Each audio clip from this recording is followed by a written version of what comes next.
নমস্কার, জ্যোতির্ময় দেবশ্রী। 2024 সাল একদম শেষের দোরগোড়ায়, শুরু হতে চলেছে 2025 সাল।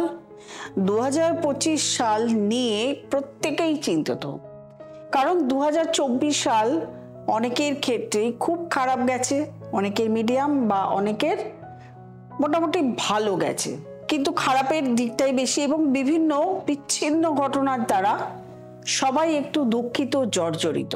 2025 সাল নিউমেরোলজি অনুযায়ী আমরা দেখেই নিয়েছি আগে যে এটা একটা মঙ্গলের বছর, এবং এই মঙ্গলের বছর মেষ রাশি কালপুরুষের প্রথম রাশি এবং এটাও মঙ্গলের দ্বারা প্রভাবিত। সুতরাং এই 2025 সাল কি যাবে সেটা আমরা জেনে নেব।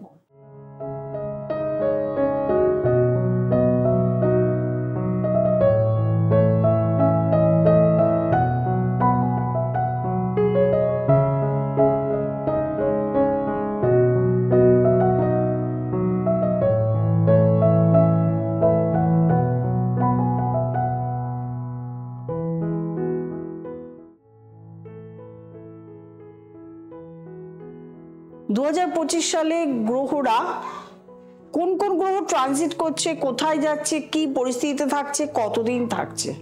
মোটামুটি ভাবে 4টি গ্রহ আমরা দেখতে পাবো: রাহু, কেতু, শনি এবং বৃহস্পতি। এই 4টি গ্রহ 2025 সালে সঞ্চার হবে, ট্রানজিট হবে। এবং এই 4টি গ্রহ হলো বৃহস্পতি, শনি, রাহু, কেতু। এই 4টি গ্রহ কিন্তু বেশি দিন এক এক ঘরে থাকে। একটা 2.5 বছর, শনি 2.5 বছর, রাহু কেতু 1.5 বছর, বৃহস্পতি 1 বছর। বেশি দিন স্থায়ী হওয়ার ফলে কার্যকারিতা বেশি দিন দেয়। খারাপ ফল দিলে বেশি দিন, ভালো ফল দিলে বেশি দিন, দীর্ঘস্থায়ী ফল। সেই জন্য কিন্তু এই ফলটাকে আমরা খুব ভালোভাবে উপভোগ করতে পারি। সেই জন্য এই গ্রহগুলোর ট্রানজিটটাই আমি বলবো। মেষ রাশি থেকে 12th হাউসে রাহু ছিল এবং ষষ্ঠ ঘরে 6th হাউসে ছিল কেতু। 12th হাউসে রাহু 18th মে চলে যাবে 11th হাউসে, এবং ষষ্ঠ ঘরের যে কেতু ছিল সেটা চলে যাবে 5th হাউসে সিংহ রাশিতে, সেটাও চলে যাবে 18th মে। শনি ছিল একাদশে, সেই শনি 29th মার্চ 2025-এ চলে আসবে রাশি থেকে 12th হাউস মীন রাশিতে। এবং এই যে মীন রাশিতে চলে আসার সঙ্গে সঙ্গে মেষ রাশির শনির 7.5 শুরু হবে। মেষ রাশির শনির 7.5 চলবে আগামী 7.5 বছর, অর্থাৎ 29th মার্চের থেকে 7.5 বছর শনির 7.5 চলবে। শনির 7.5 নিয়ে অনেক প্রোগ্রাম করেছি। আগামী দিনেও এই মেষ রাশি থেকে 12th হাউসে শনি যাবে, ট্রানজিট করবে, তাই নিয়ে আমি আবারও প্রোগ্রাম করব। আপনারা দেখবেন এই শনির 7.5 আলাদা একটা টপিকস নিয়ে আমি আসবো আপনাদের সামনে, কন্টেন্ট নিয়ে আসবো। বলবো যে কি কি হয় এবং তাতে কি কি প্রতিকার প্রতিবিধান আছে এবং কিভাবে আমি আগেও করেছি এবং সবসময় আপনাদের সামনে আমি করতে থাকবো। বিভিন্ন রকম কন্টেন্ট আনবো, তার মধ্যে এটাও থাকবে। এই যে শনি যখনই ট্রানজিট করে 12th হাউসে যাবে, সেই সময় রাহু ওখানে অবস্থান করবে। রাহু মেষ রাশি থেকে 12th হাউসে, রাহু এবং শনি বেশ 20 দিন মতন ওখানে এক ঘরে একসঙ্গে বসে থাকবে। বৃহস্পতিকে আমরা দেখতে পাই মেষ রাশি থেকে বৃষ রাশিতে 2য় ঘরে 18th মে অবধি থাকবে। তারপরে বৃষ রাশি থেকে চলে যাবে মিথুন রাশিতে 3rd হাউসে 18th মেতে। সেখানে বেশি দিন স্থায়ী হবে না, সেখানে থেকে চলে যাবে কর্কট রাশিতে। কর্কট রাশিতে যাবে হচ্ছে 28 অক্টোবর। 4th হাউসে চলে যাবে কর্কট রাশি। এই কর্কট রাশিতে গিয়ে 11th নভেম্বর বকরি হবে। বকরি অবস্থায় এই বছরের শেষ দিন অবধি এখানে থাকবে। আমরা এই বছরই দেখতে পাবো মেষ রাশি থেকে 2য় ঘর, 3য় ঘর, 4র্থ ঘর, 3টে ঘরে বৃহস্পতি এক বছরের মধ্যে পরপর ট্রানজিট করবে। এরকম কিন্তু খুব কম দেখা যায় যে এক বছরের মধ্যে 3টে ঘরে, কারণ বৃহস্পতি বছরে 1 বছর অন্তর অন্তর ঘর ট্রানজিট করে। এই যে এখানে সে বকরি হবে, বকরি হয়ে পশ্চাৎচরণ করবে, অর্থাৎ পিছনের দিকে যাবে, গিয়ে আবার কিন্তু যাবে মিথুন রাশিতে, সেটা নেক্সট ইয়ারে। এখন তো আর সেসব গল্প নয়। শুধু আমরা দেখব এই বছরটায় কটা ট্রানজিট হলো এবং কি কি হলো। তো এই ট্রানজিটের ফলে যা যা ঘটবে সেটাই কিন্তু এখন আমাদের আলোচ্য বিষয়। যখন 7.5 শুরু হবে, 12th হাউসে আসবে, তখন কিন্তু প্রথম হলো রাস্তাঘাটে চলাফেরায় সময় সাবধানে চলাফেরা করতে হবে, অথবা চোট আঘাত, পায়ে ব্যথা, বাতের ব্যথা, হাঁটুর ব্যথা, কোমরের ব্যথা, এইগুলিতে কিন্তু আপনাকে সাবধানে থাকতে হবে। নচেত কিন্তু আপনাকে যখনই এগুলো শুরু হবে অবশ্যই ডক্টর কনসাল্ট করাবেন এবং একজন ভালো জ্যোতিষ দেখিয়ে নেবেন। কারণ শনির 7.5 যে প্রবলেম ক্রিয়েট করে, সে প্রবলেমগুলোর জন্য অবশ্যই একদম ভালো কনসালটেশন দরকার। কারণ আপনার কি দশা অন্তর্দশা চলছে, যদি পজিটিভ দশা চলে তাহলে খুবই ভালো, আর যদি নেগেটিভ দশা চলে আপনার, তাহলে কিন্তু শনির 7.5 সময় আপনি ভালো রেজাল্ট পাবেন না। এবং শনির অবস্থানও জানতে হবে, শনির অবস্থান আপনার নিজস্ব পার্সোনাল চার্টে কোথায় বসে আছে।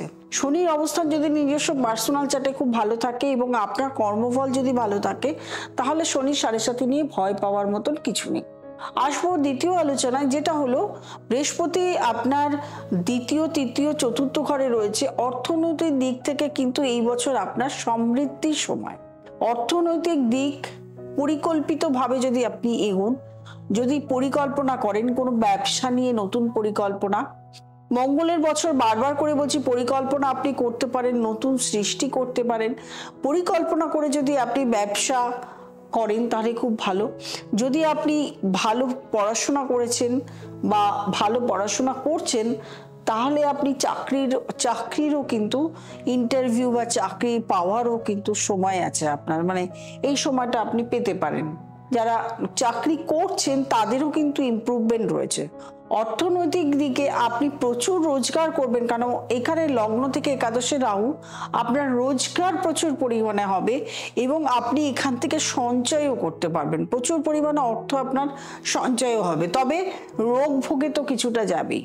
সন্তান নিয়ে সমস্যা কিছুটা আসবে, সন্তানের শরীর স্বাস্থ্য, সন্তানের পড়াশোনা, সন্তান হওয়া, সন্তান ভূমিষ্ঠ হওয়া নিয়ে আপনার সামান্য হলেও প্রবলেম ফেস করবেন। এবারে বলি যে আপনার যদি জ্যোতিষশাস্ত্র বা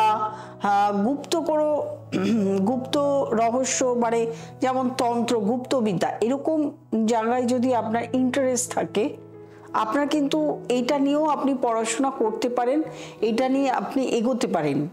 এই সময় আপনার এই সব গুপ্তবিদ্যার, রহস্যবিদ্যার ক্রিয়েটিভিটির দিকটা বাড়বে এবং ইন্টারেস্ট বাড়বে, এই দিকে আগ্রহ প্রকাশ হবে, ইন্টারেস্ট বাড়বে।